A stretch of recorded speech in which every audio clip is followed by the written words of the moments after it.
Marie-Toilette Thierry, bonjour. Vous êtes enseignante-chercheuse, ou chercheur, pardon, excusez-moi. Et donc nous sommes sur EduSpot et nous allons parler de l'école inclusive. Alors, rappelez-nous un petit peu le sens de vos travaux de recherche sur le sujet. Alors, je travaille sur l'école inclusive, je suis d'ailleurs chargée de mission pour l'Académie de Nantes. À savoir que depuis 2005, l'école aujourd'hui est amenée à scolariser l'ensemble des élèves dans leur diversité, puisque la nouvelle loi sur le handicap, avec une première définition, montre en tous les cas que l'école doit aujourd'hui s'adapter à l'hétérogénéité des élèves et non plus les élèves de s'adapter à l'école. Donc il y a des nouvelles questions, des dilemmes de métier aussi, parce qu'avec l'arrivée d'enfants ou d'adolescents avec des handicaps par exemple, ou des grandes difficultés scolaires, eh bien, on va se retrouver avec une hétérogénéité grandissante dans les classes, hétérogénéité pour lesquelles les enseignants peuvent peiner à trouver ou à résoudre les problèmes ou les obstacles que rencontrent ces élèves. Donc on est quand même déjà sur un champ d'application qui date depuis une dizaine d'années. Oui. Et donc votre constat en tant que chercheur, c'est de dire oui, mais on a encore des mythes, on a encore des choses qui ne sont pas intégrées dans la classe. C'est délicat pour un enseignant de s'adresser à l'hétérogénéité. C'est délicat pour un enseignant aussi de déceler les difficultés et les obstacles que peuvent rencontrer les élèves. Et peut-être aussi que la formation n'a pas été à la hauteur, c'est-à-dire que peu d'enseignants ont été formés pour cette école inclusive. La formation initiale ne comprend pas de volet Elle en comporte mais très peu. Et la nouvelle formation pour les enseignants qui se spécialisent est mise en place depuis la rentrée dernière. Donc c'est récent. Donc c'est une certification nouvelle qui s'appelle le CAPEI. Donc on voit bien qu'elle a peiné, ou en tout cas elle a mis vraiment beaucoup de temps à se mettre en œuvre, puisque entre 2005 et 2017, il s'est quand même passé 12 ans avant que cette formation soit véritablement adaptée à cet enjeu d'une école inclusive. Donc on va se tourner sur la formation continue et d'après ce que je comprends, par ailleurs, parce qu'on a déjà discuté avec d'autres intervenants, c'est au bon vouloir de l'enseignant. C'est-à-dire ? C'est une demande de l'enseignant qui doit être faite pour qu'il soit... pour se former à cette problématique de l'école oui. inclusive. Les plans départementaux académiques de formation essaient quand même de plus en plus de prendre en considération ce paradigme-là d'école inclusive, parce qu'en fait, il touche tous les acteurs de l'école. Maintenant, on sait bien que entre le moment où une loi paraît et le moment où elle est mise en œuvre, il peut se passer du temps.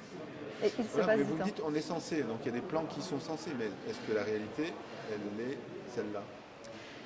Alors, moi j'ai eu des discussions pas plus tard qu'hier sur l'école inclusive. On m'explique que ben oui, aujourd'hui, ce sont les enseignants qui vont demander une formation parce qu'ils se retrouvent confrontés à un cas. Donc j'en déduis que ce n'est pas forcément généralisé. Ce genre Mais il semble en tous les cas pour ces questions d'enseignement et d'apprentissage à un public large que les formations, elles ont tout intérêt à être des formations de proximité. C'est-à-dire que tant qu'on est dans des formations délocalisées ou des formations en grand groupe, on est sur véritablement de l'information. Là, ça demande non pas de la nouveauté en termes de manière de faire, mais des ajustements. Et ces ajustements, il me semble qu'au niveau des établissements, elles seraient véritablement à prendre en considération. Donc, prendre le temps d'observer, de regarder, de faire, de refaire, de manière à voir qu'est-ce qui peut être plus efficace pour des élèves dans leur grande hétérogénéité. Je crois qu'au départ, les enseignants ont perçu l'idée d'accueillir et de scolariser des élèves différents comme quelque part une individualisation du travail. Mais du coup, ça les mettait dans un inconfort extrêmement important, puisque dans une classe de 25, comment est-ce qu'on va individualiser ? Et l'idée n'est absolument pas d'individualiser, mais au contraire de conserver le collectif et de différencier. Donc là, bien entendu, la différenciation, c'est aussi quelque chose qui est prôné depuis très longtemps dans l'école, qui est plus ou moins mis en place, qui est plus ou moins bien comprise. Là aussi, je crois que l'école inclusive et la différenciation vont véritablement de pair et qu'elles sont enfin, les enseignants sont à former dans ces deux thématiques, mais concomitamment, c'est-à-dire que ce n'est pas deux choses différentes. Alors on comprend bien qu'avec une classe de 35, faire de l'individualisation sans technologie, c'est compliqué, c'est même fastidieux pour un enseignant. Est-ce qu'avec le numérique, même c'est infaisable. C'est infaisable. Donc voilà, hein, on le dit carrément. Est-ce que, alors on va parler numérique, puisqu'on est sur EduSpot et donc il y a quand même un environnement où il y a des propositions numériques. Est-ce qu'avec le numérique c'est possible? Nous on a déjà vu des enseignants qui font des pratiques pédagogiques différenciées, qui utilisent le numérique et ça semble fonctionner. Ils s'adressent à certains publics qui peuvent être 10 à un moment donné. Ça semble beau. Certes c'est du travail, mais c'est possible. Quelle est la mesure que vous en faites? On est encore sur ce type de pratique est encore très peu répandu, c'est ce que vous constatez? Oui, globalement. Alors, il y a deux types il me semble qu'il y a deux champs, en tous les cas, dans lesquels le numérique peut produire sans doute des effets. D'abord, dans un premier champ qui est celui de l'entraînement. C'est-à-dire qu'on peut se dire que pour certains élèves dans la classe, ils vont avoir nécessairement besoin d'un entraînement, un peu plus de temps, pour pouvoir maîtriser une notion. Donc ça, effectivement, le numérique est là avec un certain nombre de logiciels pour répondre à cet entraînement qui va être là, du coup, beaucoup plus individuel ou individualisé et selon les besoins de certains élèves. Mais il me semble que le numérique a à gagner dans le collectif. C'est-à-dire que de conserver quand même au maximum le collectif d'une classe et ensuite au sein de ce collectif que le numérique puisse être un accès, enfin en tout cas une accessibilité, voire une compensation pour certains élèves. Un élève avec une dyslexie par exemple aura ou bénéficierait en tous les cas d'un ordinateur avec lequel il soit suffisamment expert pour pouvoir naviguer et avoir des aides au fur et à mesure de la séance collective et pas toujours sur des choses qui vont être très spécifiques pour lui et en dehors. Parce que le risque, c'est que si on propose à certains élèves des parcours trop différenciés, eh bien, ils s'écartent en fait de ce qui est appris dans la classe. Et ça s'appelle l'école exclusive. Voilà, exactement. Eh bien oui. C'est pas l'objectif. C'est pas a priori, non. Voilà.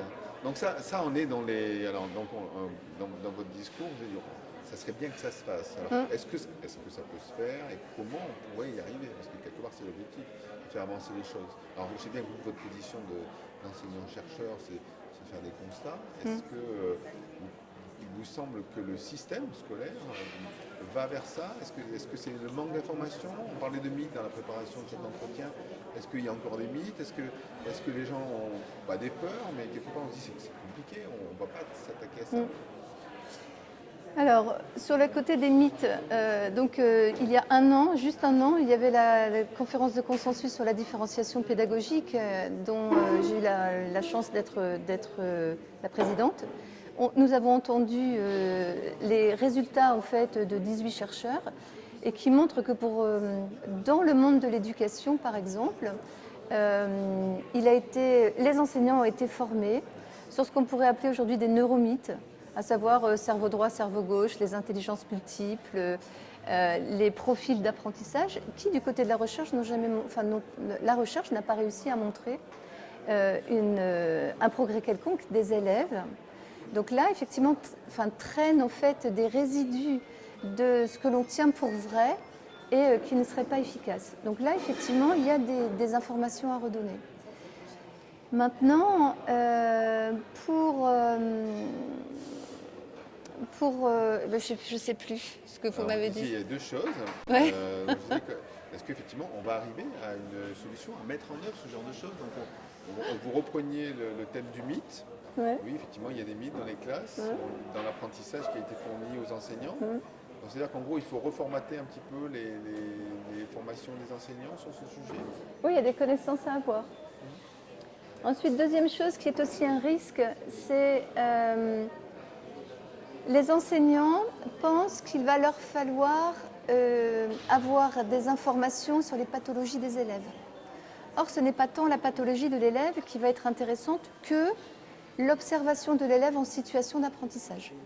Et donc de voir quels sont les obstacles qu'il rencontre.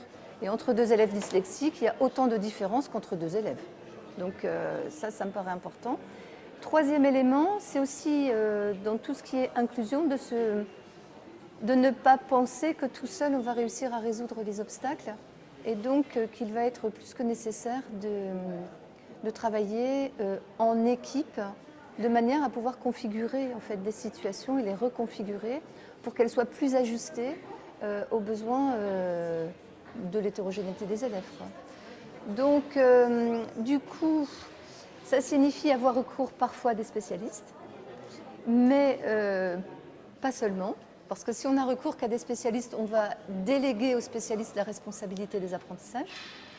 Mais d'avoir le recours de spécialistes pour améliorer soit aussi ses connaissances, et ensuite pouvoir, en tant qu'expert de l'enseignement et de l'apprentissage, eh bien, pouvoir construire des situations qui soient suffisamment efficaces et suffisamment souples pour permettre l'apprentissage des élèves dans leur hétérogénéité.